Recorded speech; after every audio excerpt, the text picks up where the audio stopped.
संतप्त मानस शांत हूँ, जिनके गुणों के गान में वे वर्धमान महान जिन विचरे हमारे ध्यान में।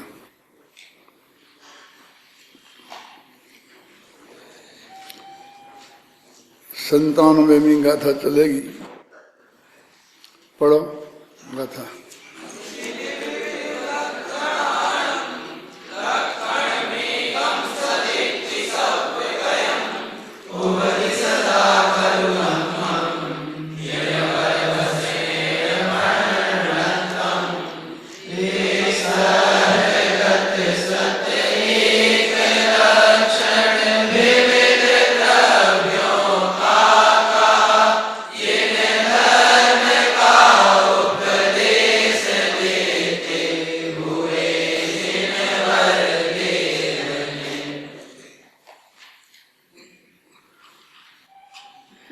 कितनी सीधी सरल भाषा में एक बात कही है कि जितने भी सारे पदार्थ हैं उनके अपने अपने अलग अलग लक्षण हैं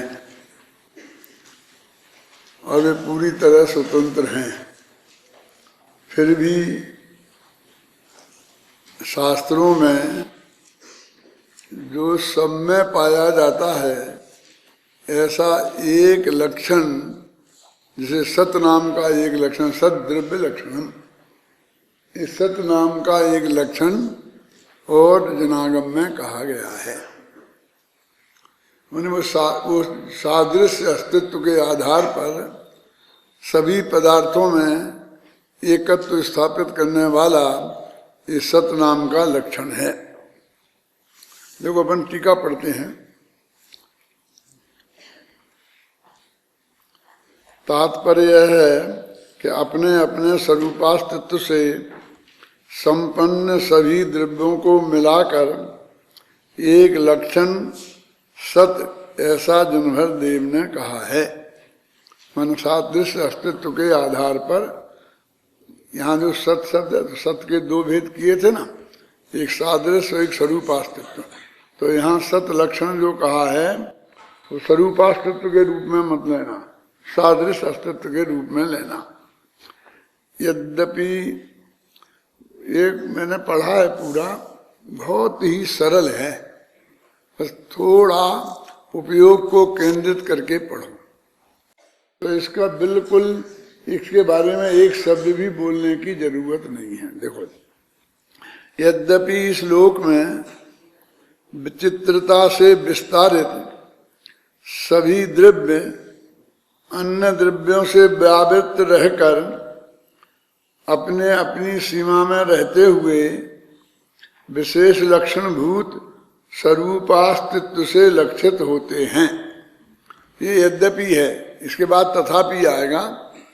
कहते हैं यद्यपि लोक में विचित्रता को इसमें विस्तारित, माने कई तरह के द्रव्य हैं, जीव हैं, अजीव हैं, धर्म हैं, अधर्म हैं, माने अनेक प्रकार के जो द्रव्य हैं वे सभी द्रव्य अन्य द्रव्यों से व्यावृत करने वाले, अन्य द्रव्यों से जो उनको भिन्न सिद्ध करते हैं ऐसे लक्षणों से संपन्न हैं।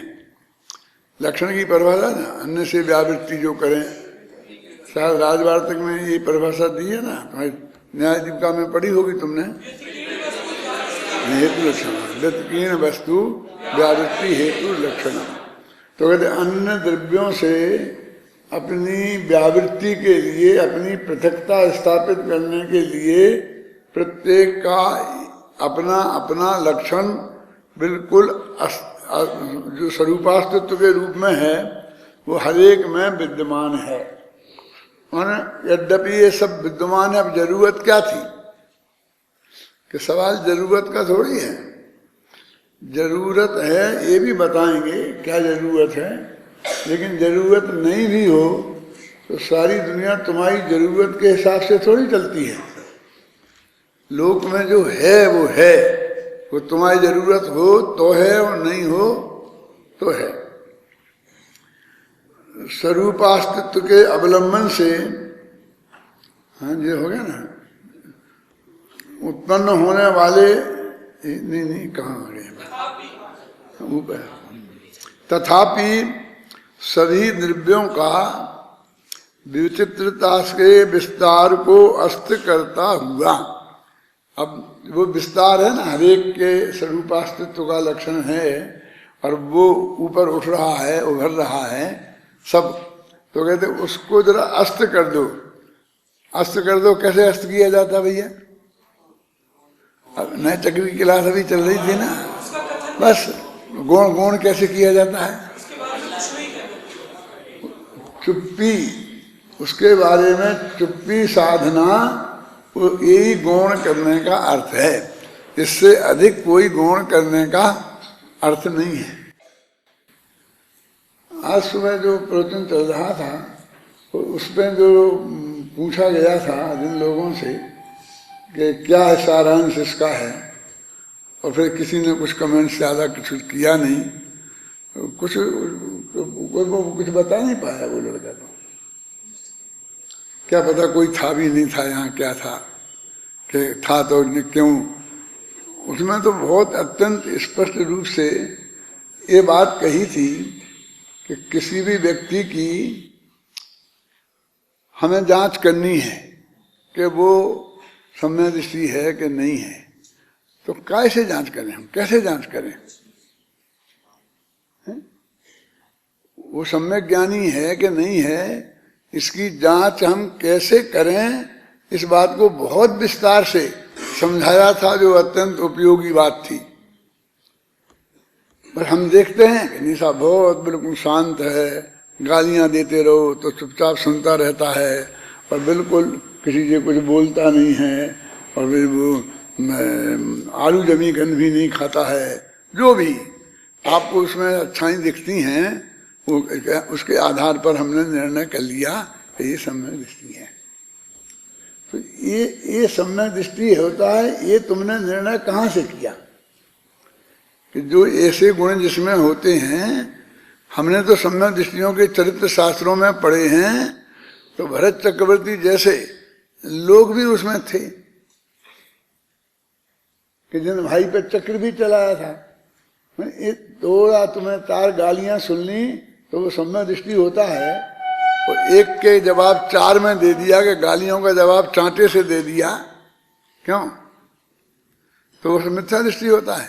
सहायक सम्यक दृष्टि राजा शरण अभी पहले नरक में हैं, तो उनकी जो पिटाई करते होंगे, तो बदले में उनकी पिटाई करते होंगे कि नहीं? अपनी रक्षा करते होंगे कि नहीं? माने जो जो लक्षण शास्त्रों में बताया कि वो तत्व के तत्वार्थ सिद्धांत होना चाहिए, तो उनने तत्वार्थ की बात उन्हें है पता कि नहीं। देवशास्त्र गुरु की श्रद्धा होना चाहिए, तो देवशास्त्र गुरु का सच्चा स्वरूप उनके ख्याल में है कि नहीं। भाई ये तो चीजें देखते हैं ना कि 4 लक्षण है, 4 में से कोई एक हो जाएगा, तो ऐसा नहीं है। वो सम्यक दृष्टि में सभी लक्षण होते हैं अनिवार्य रूप से।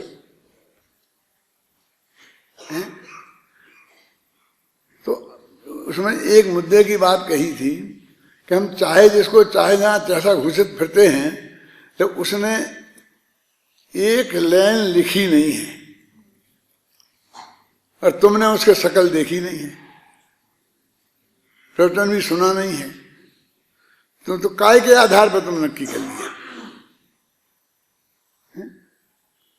उसके लिए माने आज हमें अनंत भगवान महावीर से लेकर अभी तक सैकड़ों आचार्य हो गए हैं। अगले कुंड कुंड ही सम्यक ज्ञानी धर्मात्मा थे। इस बात की हम कैसे कहते हैं? क्योंकि हमने उनका समय सार प्रवचन सार पढ़ा है। अब जिनने आचार्यों ने एक लाइन नहीं लिखी और आज वे हैं नहीं, तो हम कैसे कह सकते हैं कि वो सम्यक दृष्टि थे? लेकिन ये भी कैसे कह सकते हैं कि वो सम्यक दृष्टि नहीं थे? तो उनके बारे में जबान खोलना ये समझदारी का काम है। यदि उन्हें हम मिथ्या दृष्टि घोषित करते फिरें, तो हमने एक सम्यक दृष्टि हुए तो एक ज्ञानी का अपमान किया, उसका महापाप आपको लगेगा। और सम्यक दृष्टि घोषित कर दें तो हमारे पास कोई आधार ही नहीं है। क्या करें, क्या करें, क्या करें? क्या करना तुम्हारी कोई ड्यूटी है कि हरेक को सम्यक दृष्टि, हरेक को मिथ्या दृष्टि घोषित करते फिरो? कि तुम्हारा जरूरी काम है? कि क्या जरूरत पड़ गई तुम्हारे लिए इस बात की? तो जब हम आचार्यों में ऐसा नहीं कर सकते, वहां तर्क दिया था सत्वम मेवासी निर्दोषो युक्ति शास्त्रा विरोध वाक, कि हे भगवान तुम ही निर्दोष हो, सर्वज्ञ हो, वितरागी हो, क्योंकि तुम्हारी वाणी युक्ति और शास्त्र के अविरुद्ध है, आगम के भी विरुद्ध नहीं है और युक्तियों से भी वो सही सिद्ध होती है। तो भगवान की भी वाणी थी, उसके आधार पर हमने उन्हें घोषित किया कि ये सर्वज्ञ हैं। जो हमारे पास जनवाणी है उसे हमने तो संबंध पत्र कहते हैं कि हम तो तीर्थंकर को भी नहीं छोड़े, उनकी चीज हमारे पास नहीं है तो हम कैसे कह सकते हैं? समझ में आई ना? तो ऐसे ही किसी भी आदमी का जिसका एक वाक्य भी हमारे पास नहीं है, क्यों साहब? वे तो 3 साल से मौन है, एक शब्द भी बोलते नहीं है, इसलिए समझती है। हमें तो बोलेंगे नहीं, लिखेंगे नहीं, तो हमें उनकी बात का पता नहीं चलेगा, तो हम कुछ भी घोषित नहीं कर सकते कि ये सम्यक दृष्टि हैं और ये मिथ्या दृष्टि हैं। जनागम में सम्यक दर्शन के होने के लिए जो चीजें अनिवार्य बताई हैं, उन लक्षणों से हमें उनकी जांच करना चाहिए। इसके बारे में तो हमने कभी सोचा ही नहीं कि भाई क्या करना चाहिए। बस अपने देख के हमने देख लिया। क्या देख लिया? अपनी लड़की के लिए लड़का देखने गए और देख के आ गए सगाई पक्की कर रहा है। तो उन्होंने पूछा भाई लड़का? हाँ अच्छा है, हमने देखा है क्या, गोरा भूरा है, बढ़िया है, एकदम है, अच्छा है, लड़का है, मैंने लड़की नहीं है, देख लिया ठीक है। अरे कहाँ तक पढ़ा है ये तो मैंने पूछा नहीं है, क्या करता है ये तो मैंने पूछा नहीं है, स्वास्थ्य कैसा है ये तो मैंने पूछा नहीं है, तो क्या देख लिया, क्या बोला?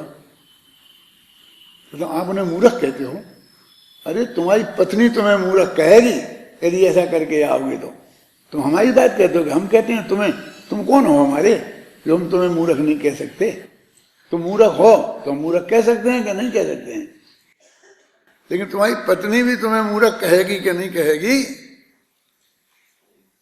कि भाई जो लड़की के लिए लड़के में जो चीजें देखना चाहिए पहले वो तो नक्की करो क्या देखा जाता है?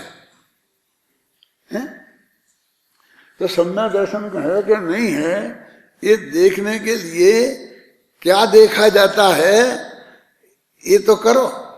थे तुम लोग कौन कौन थे सुनने में? हाथ उठाओ, मालूम तो पड़े कितने थे।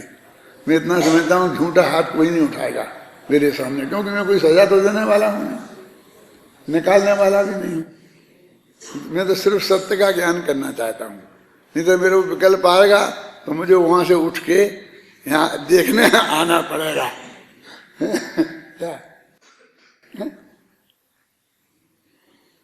क्यों? ये महत्वपूर्ण विषय नहीं था, ये उपयोगी विषय नहीं था, ये जीवन में जानने लायक विषय नहीं था।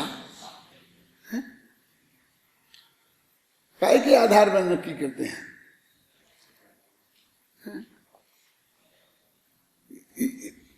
इसे देखने का नाम है कि मुझे बाल थे कि नहीं थे, कि बाल झड़ गए थे कि नहीं झड़ गए थे, कि घुटी चांद थी, कि उसमें कोई क्या था, ये सब देखने का नाम है? सम्यक दृष्टि को कैसे देखा जाएगा? उसकी वाणी हमें लिखित या मौके को उपलब्ध हो तो हम उसमें इसके आधार पर हम निर्णय कर सकते हैं। तो कैसे आप क्या करें, आप जिसकी वाणी ही नहीं है, जिसने लिखा ही नहीं है, बोला नहीं है, तो मैं हाथ जोड़ के पूछना चाहता हूं आप सबसे कि उसके बारे में तुम्हें निर्णय करने की जरूरत क्या है? जो न लिखते हैं न बोलते हैं, तुम्हारे लिए क्या उपयोग के हैं वो? तुम्हें काय के लिए निर्णय करना है? किसी चीज का निर्णय तो अपनी उपयोगिता के लिए ही किया जाता है ना, कि उससे उनसे हमको कुछ सीखने समझने को मिलेगा तो हम श्रद्धा से देखें उन्हें, इसके लिए किया जाता है ना। तो काय का लाभ लोगे तुम उनसे? कि हम दर्शन का लाभ लेंगे। क्यों? दर्शन करने के लिए जिन्हें भगवान कम है?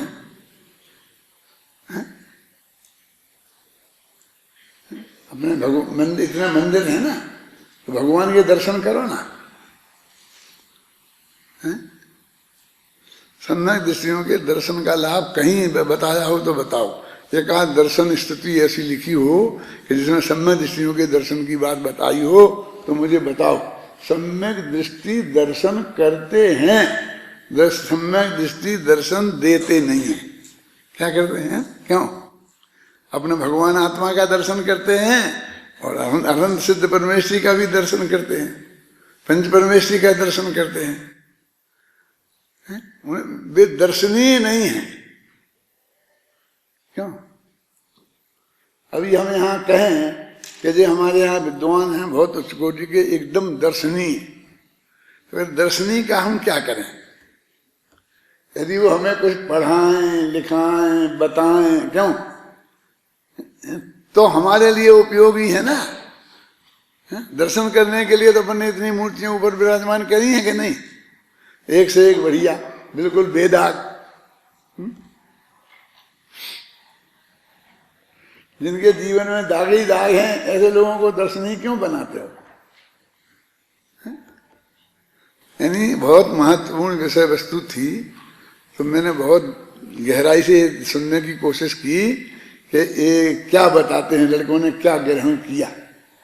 ये बताएंगे लड़के, एक दो लड़के जो भी आप बताते हैं, और फिर वो बताएंगे तो फिर कमेंट्स करने वाले कमेंट्स करने वालों पर भी कमेंट्स करेंगे।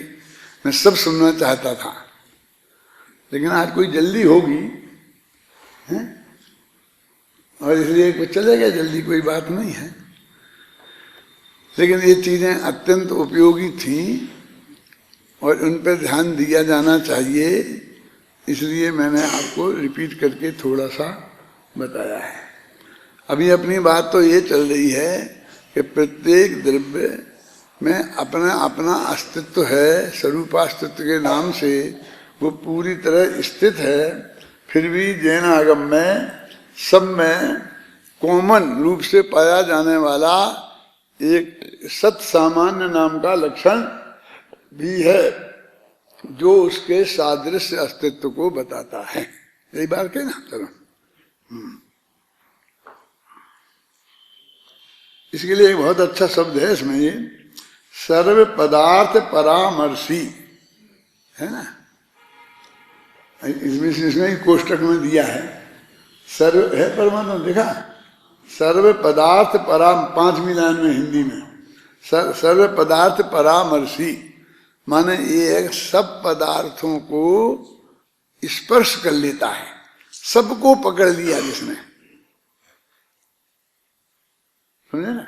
सब पदार्थों में पर पकड़ है जिसकी, दुनिया का एक भी पदार्थ ऐसा नहीं है जिसमें सत नाम का लक्षण नहीं हो, माने जिसका उत्पाद व द्रव्य नहीं होता हो और जिसमें गुण पर्याय नहीं हो, ऐसा कोई भी पदार्थ इस जगत में नहीं है। ख्याल में है ना।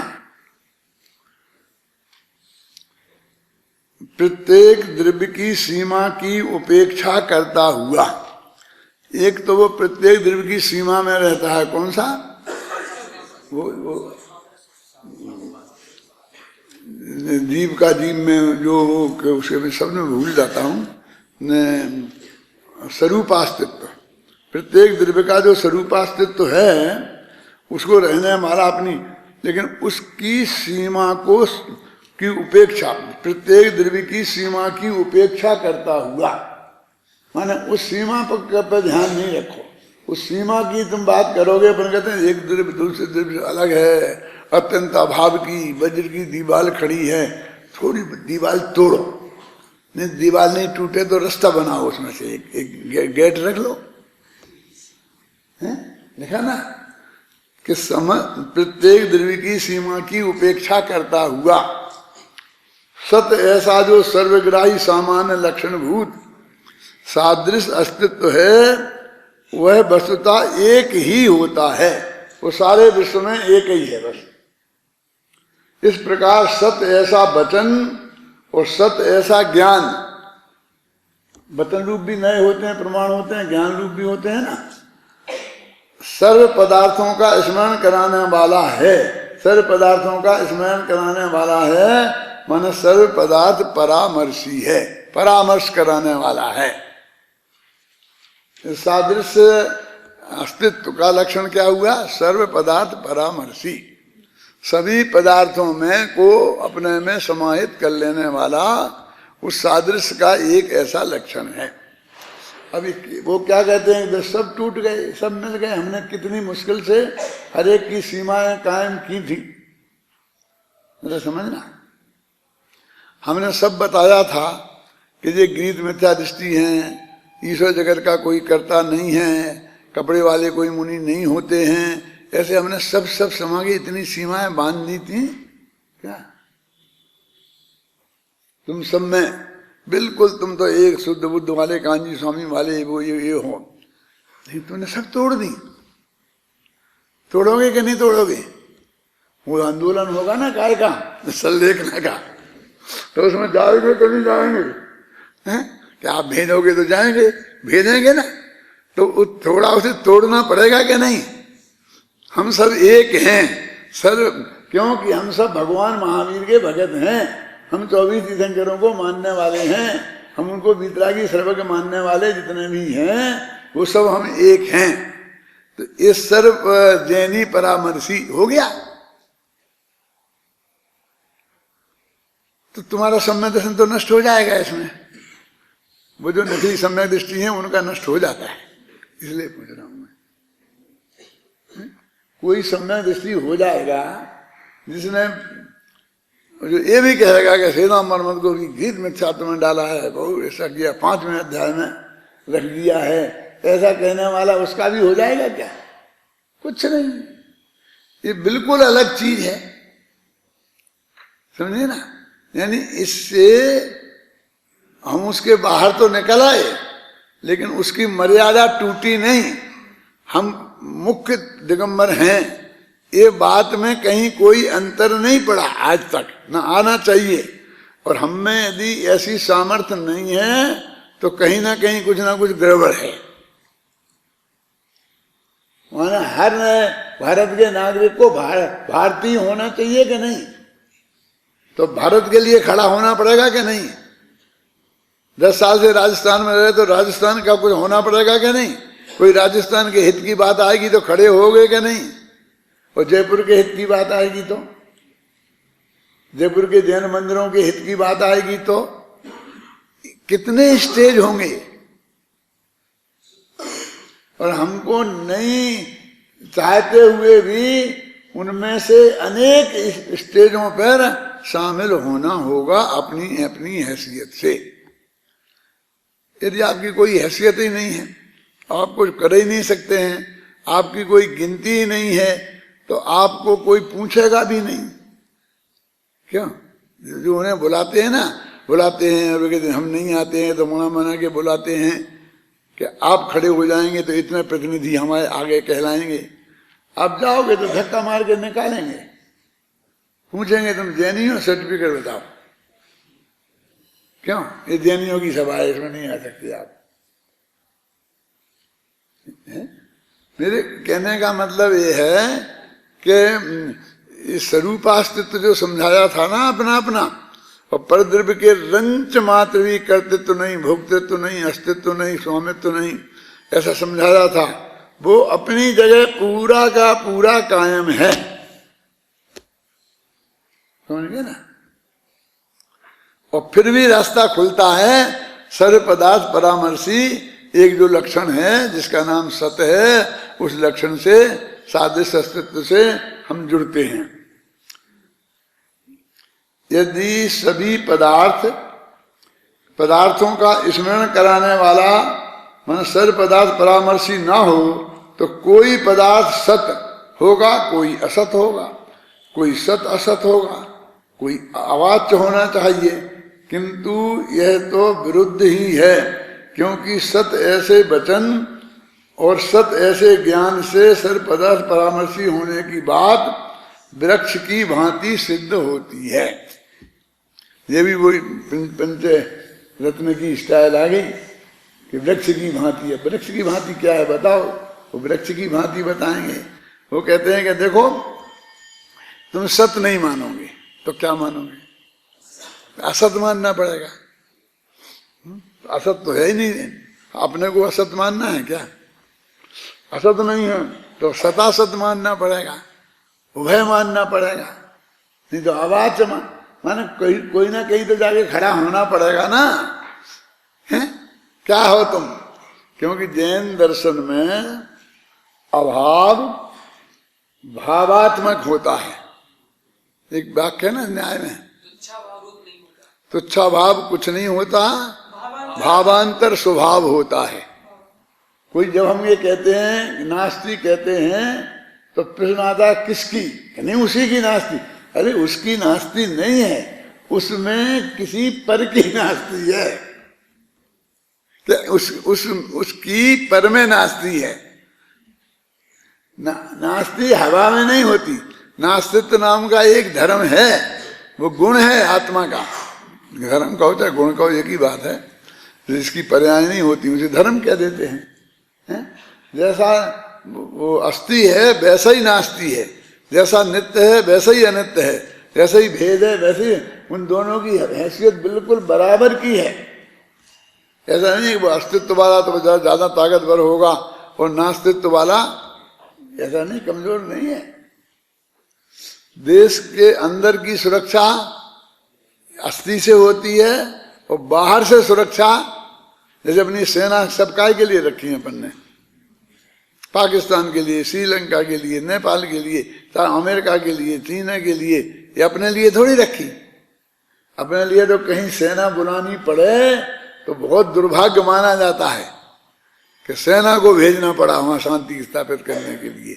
माने हम पुलिस के माध्यम से, हम अपने पुलिस के माध्यम की बात नहीं है, कोई डंडे से ही थोड़ी शांति स्थापित होती है।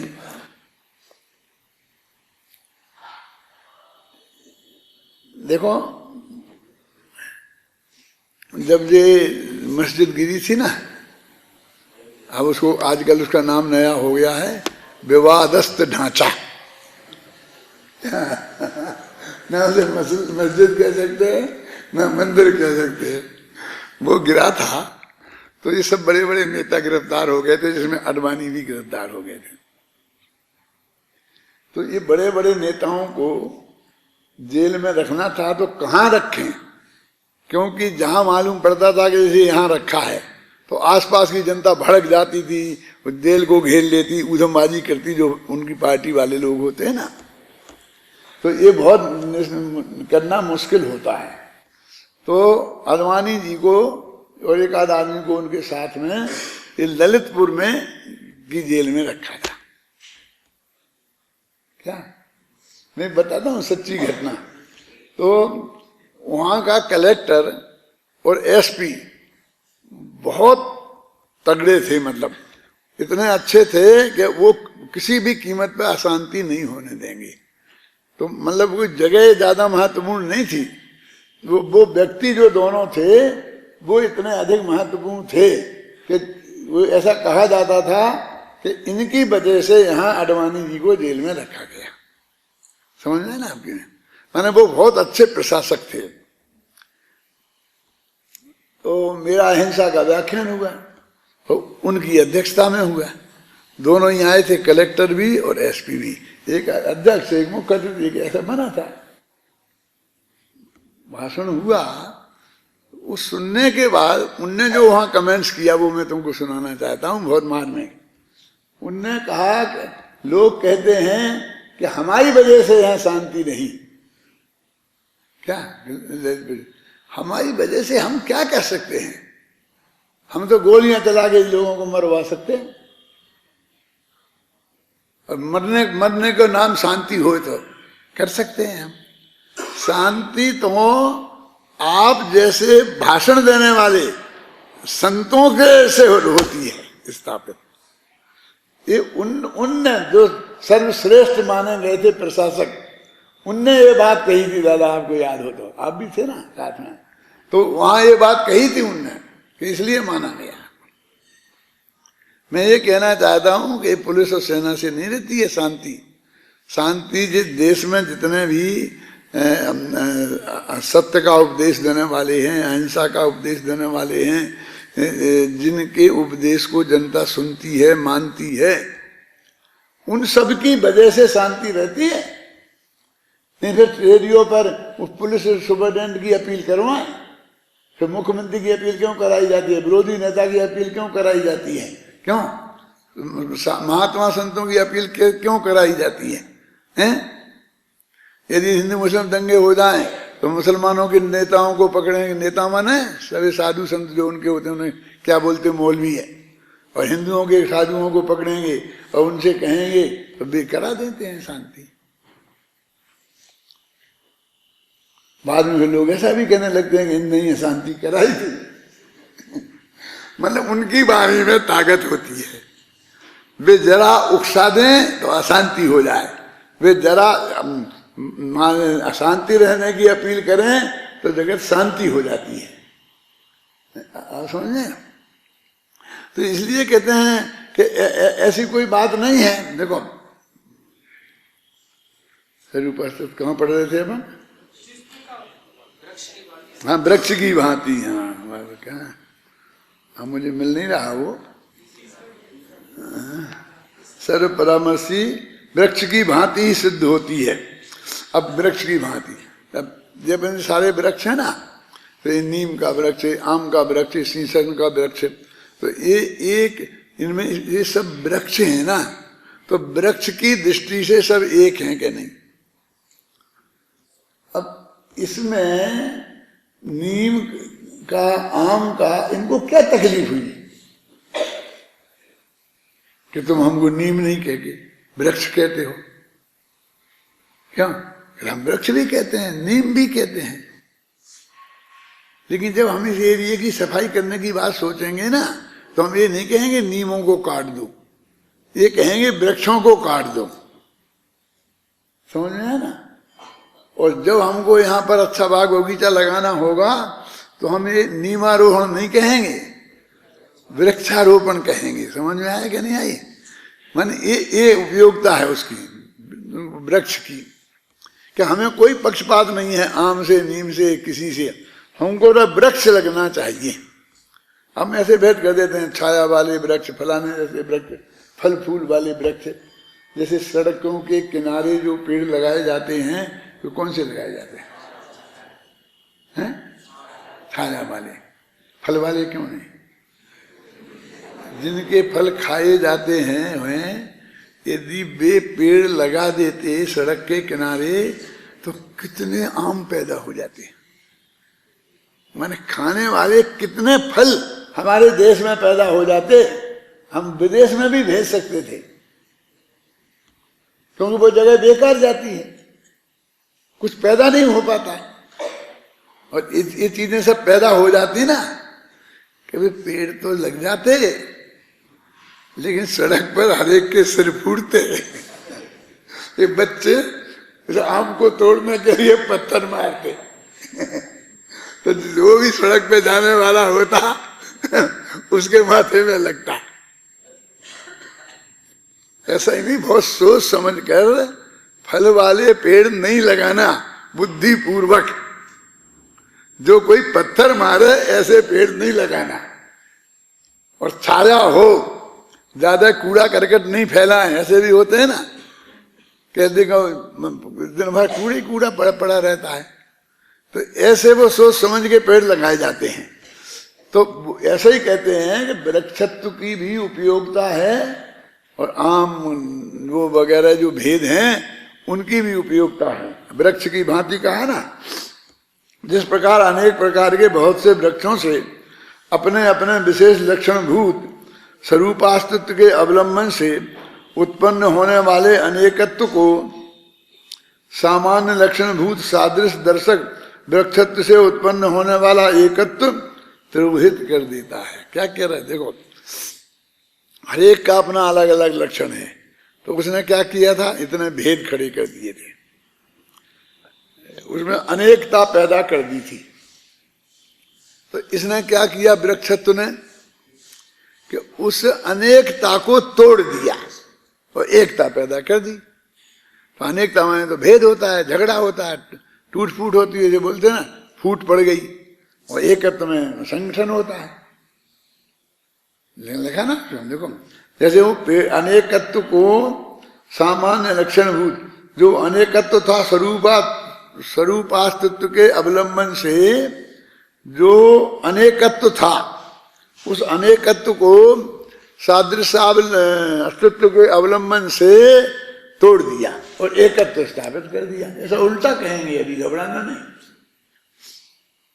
कि पर स्वरूपास्तित्व के लक्षण से जो एकत्व तुमने स्थापित किया था उसे तोड़ दिया और फिर उसमें भेद की उपयोगिता है तो भेद किया।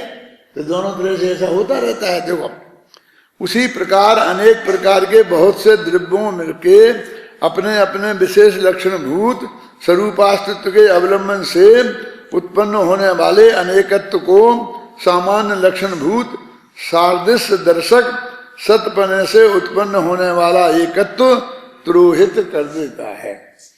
शांति से पढ़ो, सब समझ में आएगा।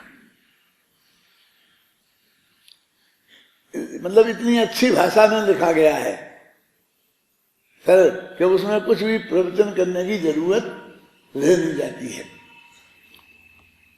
अब जिस प्रकार इन्हीं वृक्षों के विषय में,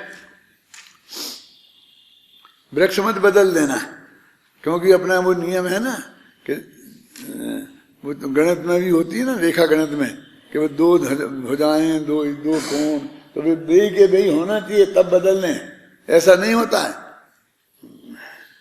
कि यदि एक दिन में 5 आदमी ये काम करते हैं तो 10 दिन में कितने आदमी काम करेंगे, कितने, ऐसा बोलना करते हैं ना। तो कोई चीज कॉमन होनी चाहिए ना। तुम समझ गए ना मैं क्या कह रहा हूं। ऐसा नहीं पूछ सकते हैं कि मेरे पिताजी यहां से बड़े मंदिर पैदल चल के आधा घंटे में पहुंच जाते थे, तो मैं यहां से प्लेन से जाऊंगा तो बंबई में कितने में पहुंच जाऊंगा।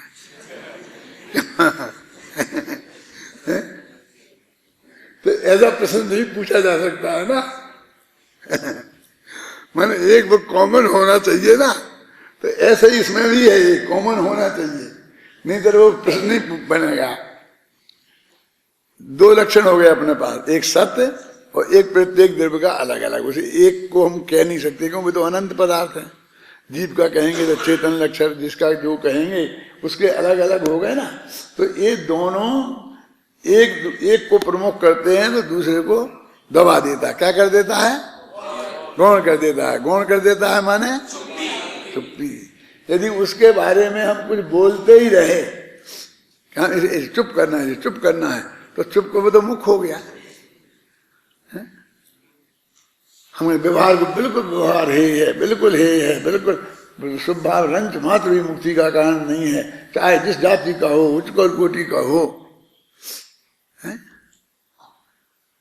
क्या कर रहे हो कि व्यवहार को गौण कर रहे ये गौण कर रहे हो कि मुख्य कर रहे हो?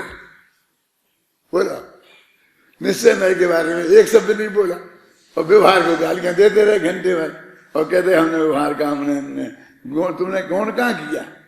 गौण का अर्थ ही चुप्पी होता है, कुछ नहीं कहना, चाहे पक्ष में विपक्ष में कुछ भी नहीं बोलना, उसका ही नाम गौण होता है। जिस प्रकार इन्हीं वृक्षों के विषय में सामान्य लक्षणभूत सादृश्य दर्शक वृक्षत्व से उत्पन्न होने वाले एकत्व से तुरोहित होने पर भी अपने अपने विशेष लक्षणभूत स्वरूपास्तित्व से के अवलंबन से उत्पन्न होने वाला अनेकत्व स्पष्टतया प्रकाशमान रहता है। कहते घबराना नहीं, हमने एकत्व एकता कर दी तो वो उनके प्रत्येक के जो अपने लक्षण हैं उनसे जो अनेकता है वो खत्म नहीं हो जाती, वो बिल्कुल अपनी जगह खड़ी रहती है। बस हमने गौण कर दिया, गौण कर दिया मैंने, हमने उसके बारे में बोला नहीं, बस उसे तो बिल्कुल हिलाया नहीं हमने, उसके बारे में कुछ बोला नहीं तो उसे खत्म कर दिया, ऐसा क्यों बोलते हो तुम, है ना। उसी प्रकार सर्व द्रव्यों के विषय में भी सामान्य लक्षण भूत सादृश्य दर्शक सत्य बने उत्पन्न होने वाले एकत्व से तिरोहित होने पर भी अपने अपने विशेष लक्षण भूत स्वरूपास्तित्व के अवलंबन से उत्पन्न होने वाला अनेकत्व स्पष्टतया प्रकाशमान रहता है। वो अनेकत्व भी प्रकाशमान रहता है, अनेकत्व को मुख्य करेंगे तो एकत्व भी प्रकाशमान रहता है। ये मुझे घड़ी दिखती नहीं है, ये तुम दो लट्टू लगा देते हो ना यहाँ से, तुम्हें समय नहीं दिखता, मुझे बहुत ऐसा माथा मार करके लगाना पड़ता है तो मुश्किल से दिखता है। अब क्या करना चाहिए, ऐसे इनको यहाँ लगाओ बगल में, समझे, एक आध लगाओ बस, मुझे ज़्यादा से मतलब नहीं है, लेकिन ये दिखती नहीं है, वो दूर है और ये बगल में ये लट्टू बीच में आ जाते हैं, पता नहीं चलता कितना बज गया, मुझे अभी पता नहीं कितना टाइम है, अभी 20 मिनट हैं। देखो, उक्त संपूर्ण कथन का सार यह है कि जिस प्रकार आम, अशोक आदि अनेक प्रकार के अनेक वृक्षों का अपना अपना स्वरूपास्तित्व भिन्न भिन्न है, इसलिए स्वरूपास्तित्व की अपेक्षा उनमें अनेकत्व है, फिर भी सभी वृक्षों में समान रूप से पाए जाने वाले वृक्षत्व की अपेक्षा सभी वृक्षों में एकत्व है। जब इस एकत्व अर्थात उस सादृश्य अस्तित्व को मुख्य करते हैं तो अनेकत्व गौण हो जाता है।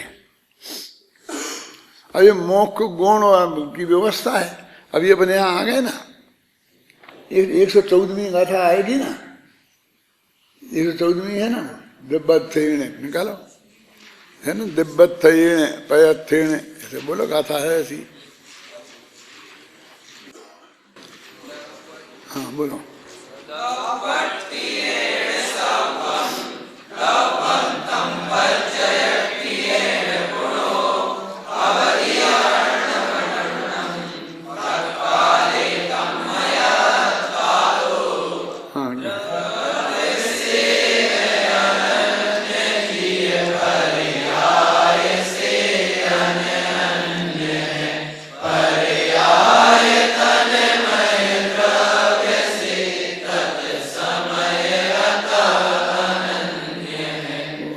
आर्थिक नय से वस्तु सर्वथा ऐसी है और पर्यार्थिक नय से ऐसी है। तो दिव्यार्थिक नय को मुख्य करें तो ईश्वर व्याख्यान इसी हॉल में होते थे, कोई आए थे बहुत बहुत बड़े आदमी, तो ऐसे व्याख्यान होते थे कि दिव्यार्थिक नय को मुख्य करो और पर्यार्थिक नय को गौण करो तो वस्तु ऐसी है। तो कहते हमेशा दिव्यार्थिक नय को ही मुख्य रखना, पदार्थ नय को कभी मुख्य करना ही नहीं, उसे तो हमेशा गौण ही रखना। कितना क्लियर लिखा है देखो, दिव्यार्थिक नय को मुख्य करना, पदार्थ नय को गौण करना। मेरा जैसा श्रोता बैठा रहता था तो मैंने कहा साहब इसमें नीचे की लाइन में तो यही लिखा है कि पर्यार्थिक नय को मुख्य करना, दिव्यार्थिक नय को गौण करना। तो होगा होगा, छोड़ो छोड़ो, जो मैं कह रहा हूं ना ये लिखा ना इसमें कि दिव्यार्थिक नय को ही मुख्य करना, पर्यार्थिक नय को क्यों करना, करने की जरूरत ही नहीं है। क्या हुआ है, वहां तो बिल्कुल बराबरी पर लिखा है क्या कि जब एक करना, जब एक करना, वस्तु के स्वरूप को समझने की विधि बता रहे। हमें पर्याय से मतलब ही नहीं, पर्याय से तो पद्धति मूढ़ा ही पर समय हो जाएंगे, पर्याय दृष्टि करते। अरे ऐसे छूते मुसलमान नहीं बनते हैं, घबराना नहीं, वस्तु का स्वरूप समझना। फिर वो हमें अकेले में जाके चर्चा करते कि सब वो ऐसा ऐसा ऐसा, जो मैंने कहा ना ऊपर कल्याण का वो सही है ना, तो अभी कहना पड़ता है ना यहाँ सही है, और वो सही है भी उस अपेक्षा से। तो कहना बस बस छोड़ो, बाकी छोड़ो, बाकी छोड़ो, वो सही है ना, सही है, बस सब बाकी छोड़ो, सही है कहना। अरे क्या सही है क्या खत्म हो गया है? तुम कहते उस नीचे की लाइन को पढ़ना ही नहीं इसमें भी समझा रहे ना कि वो स्वरूप अस्तित्व को गौण करना तो सादृश अस्तित्व को मुख्य हो जाएगा, उसका प्रयोजन अलग है। फिर सादृश अस्तित्व को गौण करना, फिर स्वरूप अस्तित्व को मुख्य करना, तो उसका प्रयोजन अलग है। ये बात हमारी दृष्टि में बहुत अच्छी तरह आनी चाहिए। और ये जो इस गाथा से शुरू हुआ है ना, 97वीं गाथा से ये 114 तक जाएगा, यही प्रकरण इसी लाइन से ही चलने वाला है। ऐसी बात यही खत्म नहीं हो जाएगी। प्रकरण ये है, कल अपन ने गाथाएं पढ़ी थी तुमने पास, इसकी कृपा से।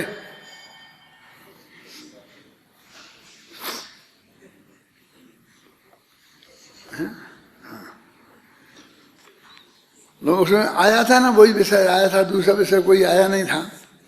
इसी प्रकार जीव और पुद्गल आदि अनेक प्रकार के अनेक द्रव्यों का अपना अपना स्वरूपास्तित्व भिन्न भिन्न है, इसलिए स्वरूपास्तित्व की अपेक्षा उनमें अनेकत्व है।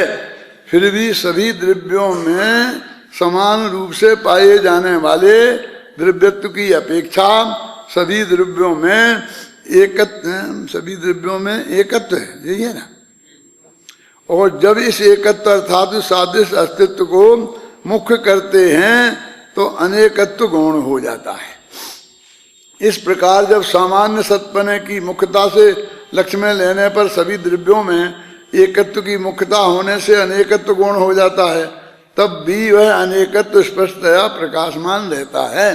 माने जब वो गौण हो गया तब वो खत्म नहीं हो गया, वो पूरी सत्ता से अपनी जगह विद्यमान है। हमने तो समझने के लिए गौण मुख्य किया है। जैसे कि अभी इंटरव्यू लेते हैं ना, एक एक आदमी को बुलाते हैं, उससे सब बात पूछते हैं कि साहब हम उनको लिया, हमको तो भगा दिया। अरे भगा नहीं दिया, जो उनको लिखना था, तुमसे पूछना था, पूछ लिया, नोट कर लिया। अब हमसे तो 2 ही मिनट में निपटा दिया था, और उनको तो आधा घंटा तक पूछा, तो उनका ही सिलेक्शन हो जाएगा। कि तेरे मूर्ख को किसने बता दिया, जैसे आधा घंटा पूछते हैं उसका सिलेक्शन हो जाता है, और 2 मिनट पूछते हैं उसका सिलेक्शन नहीं होता। ऐसा है, उल्टा भी नहीं है। जब तक उसके बारे में जो उन्हें जानना है उसमें संतुष्ट नहीं होते हैं पूछने वाले, तब तक पूछते रहते हैं। अब उन्हें 2 बातें ही कही, और जो कागज दिए हैं विद प्रूफ, सब प्रमाण, सर्टिफिकेट, कॉपियां लगी हैं, और उतने से ही समझ में आ जाता है, तो 2 वाक्य करके ही भेज देते हैं। हो सकता है उसी का सिलेक्शन हो जाता है। और दूसरे से बात स्पष्ट ही नहीं होती है। जब उससे कोई पूछते हैं तो वो जवाब नहीं देता, अच्छा ये बात नहीं तो ये बताओ बेटा, ये नहीं तो ये बताओ। तो आध घंटा तक बात करी, बहुत प्रेम उमड़ा होगा ना सबको अंदर से, हैं? बढ़िया बढ़िया जवाब दे रहा है। अरे जवाब दे रहा होता बढ़िया तो दूसरा प्रश्न ही नहीं करते हैं? तो तुम लोगों को सुनाते हैं कि सना फलानी गाथा सुनाओ, फलाना ये बोलो, तो आप बोल देते फटाफट, तो चुप रह जाते हैं। नहीं तो वो बोलते हैं, वो शुरू का एक अक्षर बताते हैं क्यों? फिर नहीं होता तो आधी पंक्ति बोल देते हैं, तो कहते हैं बोल बोल। ऐसा क्यों करते हैं? कि ये देखते हैं कि ना सही शुरू अक्षर से, लेकिन कम से कम याद तो है कि नहीं है कि हमने पूरी गाथा बोल दी और तब भी वो रिपीट नहीं कर पाता है। ऐसी पोजीशन तो नहीं है, इसलिए समय लगता है। समझ में आया ना? इसलिए कोई समय लगने से कोई महत्व नहीं है, हैं? ऐसा भी होता है कि उसकी बहुत अच्छाई देख करके और हमें पूरा पसंद आ जाता है, तो और बातें पूछते रहते हैं और जानकारी लेते रहते हैं। मैंने समय कम लगा ज़्यादा लगा, उससे कोई अंतर पड़ता नहीं है। ऐसे ही तुम इसको सादृश अस्तित्व को मुख्य करो, स्वरूप अस्तित्व को मुख्य करो, कितना ही करो, मुख्य गुण, कोई फर्क नहीं पड़ता, क्योंकि उस वक्त सामने वाला मर नहीं जाता, वो भी अपनी पूरी सत्ता से वैसा ही का वैसा खड़ा रहता है। इस प्रकार जब सामान्य सत्पने की मुख्यता से लक्ष्य में लेने पर सभी द्रव्यों के एकत्व की मुख्यता होने से अनेकत्व गौण हो जाता है, तब भी अनेकत्व स्पष्टतया प्रकाशमान रहता है। अभी एक आचार्य जयसेन ने दूसरे उदाहरण दे दे करके समझाया है, उसकी चर्चा है, थोड़ी और चर्चा होगी, इसे पढ़ लेना। और मैं भी इसे पढ़ के आऊँगा अच्छी तरह से, आज भी पढ़ा है, फिर मुझे कुछ रहेगा बताने लायक तो बताऊंगा, नहीं तो अगली गाथा पे चला